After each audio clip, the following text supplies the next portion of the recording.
back here in the studio today with Gotta Have It Race, our former drag car that we're converting into an autocross track car. Now so far we've replaced the front radiator support, added a tow hook, and put a real set of wheels and tires on it. Today we're going to add a very important part to the car, and that's a set of adjustable sway bars from Whiteline.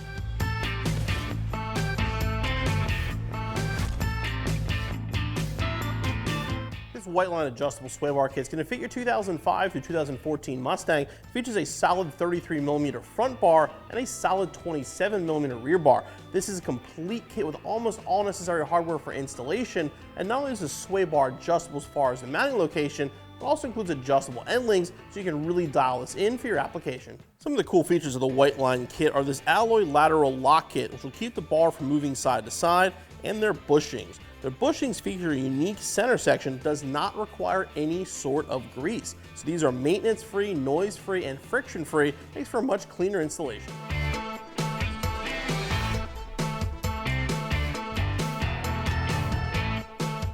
To install the front and rear sway bar, the first thing you want to do is get the car off the ground, remove all the factory components. You want to remove the belly pan and remove the factory front sway bar. Since this car's former life was a drag car, all that stuff is long gone. But once you remove the factory components, the only piece you're going to need from the factory sway bar are the brackets that hold it to the radiator support.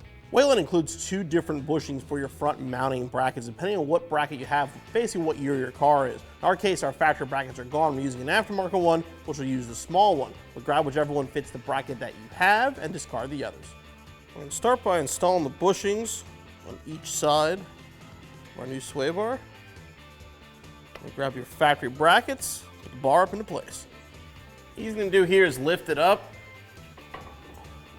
put it on top of the steering components.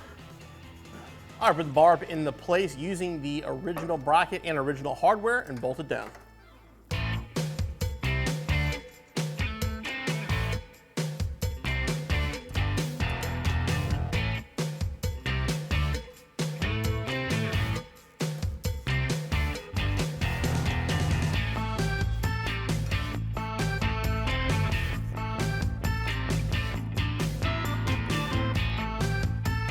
Now install the end links. Again, make sure it's loose and has some play.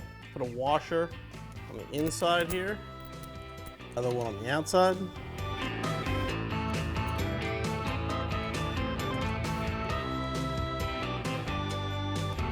Put a washer on first. We've got 4 adjustment points. Basically, the further away it gets, the looser it is. We're going to go with the second option for now. You can always adjust it later. Washer on the inside, nut, and same thing on the other side.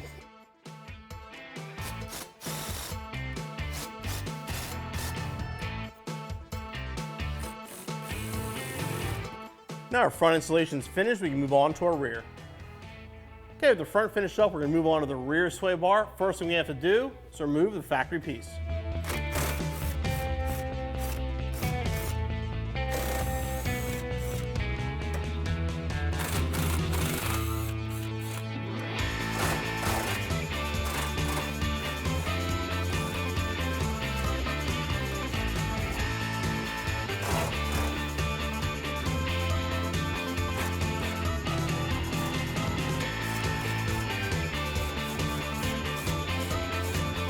Put a little grease up in this opening here. I'm going to install the end link with the spacer to the inside.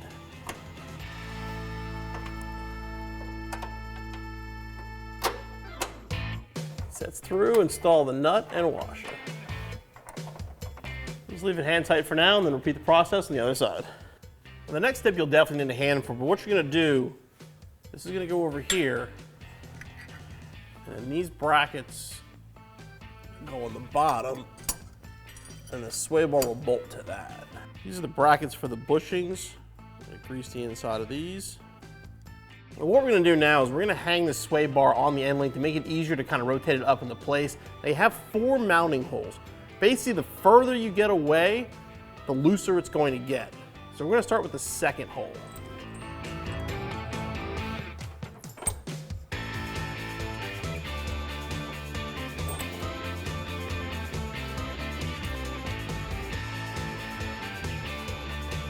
Sway bar hanging, install the bushings.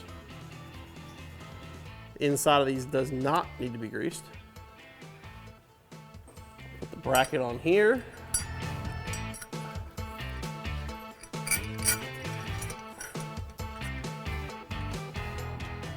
And if you need help for this, put it up into place.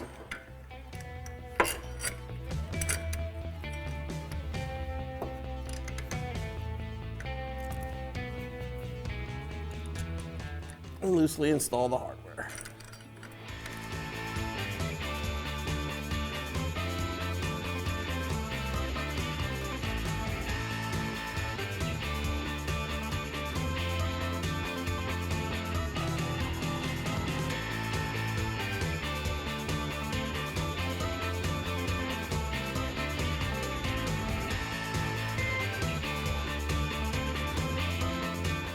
At the bar hanging neutral, you want to have it centered and push these out basically so they're sitting right at the start of the curve.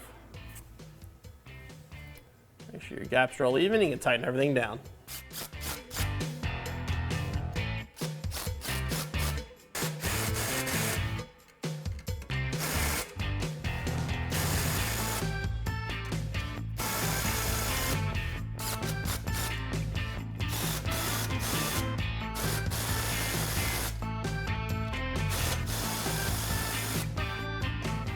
Tighten the lower end links.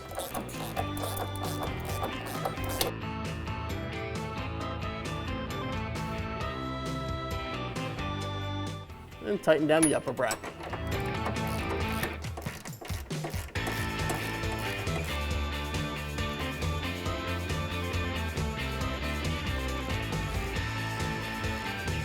All right, everything tight. We're gonna put the wheels and tires back on the car, get it down on the ground. We'll show you how to set up the adjustable end links.